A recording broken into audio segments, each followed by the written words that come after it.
Praise the lord. స్నేహితులారా, మీతో ఒక చిన్న విషయం. మీరు చూస్తున్నారు కదా, ఈ ప్రకృతిని ఎంత అందంగా ఉందో చూడండి, ఎంత పచ్చనిదిగా ఉందో చూడండి, ఎంత ఆహ్లాదకరంగా, ఎంత రమ్యంగా ఉందో చూడండి.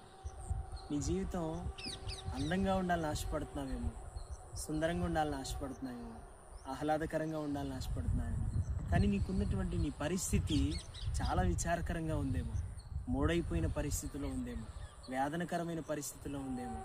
నీ జీవితం అనేటువంటి పొలములో ముండ్ల పొదలు, గచ్చ పొదలు, ముండ్ల తుప్పలు అన్నీ మొలిచి నీ జీవితం నిస్సారంగా ఉందేమో.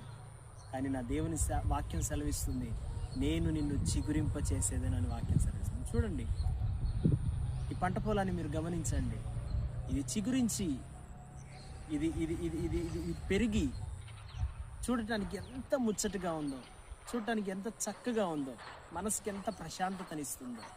నీ జీవితం కూడా ఒకరోజు సమాజానికి, సంఘానికి, నీ వ్యక్తిగత జీవితానికి, నీ కుటుంబానికి ఆహ్లాదకరంగా, ఆనందకరంగా, దీవెనకరంగా, మాధుర్యంగా నా ప్రభు మారుస్తారు. నా ప్రభు ఆ విధంగా మార్చుటకు శక్తి కలిగిన వాడై ఉన్నారు.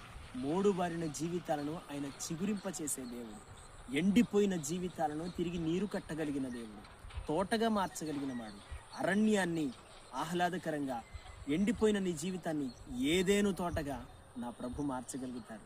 ఈ మాటలు వింటున్న నీవు ధైర్యం తెచ్చుకో. ఈ సృష్టినే కొంతసేపు ఉండి కొంతసేపు మాయమైపోతుంది. ఈ చిగురాకు ఎంతసేపు ఉంటుంది, దీని ఆయుష్ కూడా కొంతకాలమే. కానీ దీనినే నా ప్రభు ఇంత అందంగా చేస్తే, దీనినే నా ప్రభు ఇంత వైభవంగా మారిస్తే, నీ జీవితాన్ని ఆయన ఎందుకు చేయడు? నీ జీవితాన్ని ఆయన ఎందుకు మార్చడు? నీ పరిస్థితుల్ని ఆయన ఎందుకు మార్చడు? నీకున్న వేదనని ఆయన ఎందుకు తొలగించడు? ఒక టైం ఉంది, దీనికి ప్రతిదానికి ఒక సమయం ఉంది. ఆ సమయం అతి త్వరలో రాబోతుంది. నా ప్రభు నీ జీవితాన్ని ఆశీర్వదించి చిగురింపచేసి ఉన్నతమైన ఆశీర్వాదాలతో నింపబోతుంది.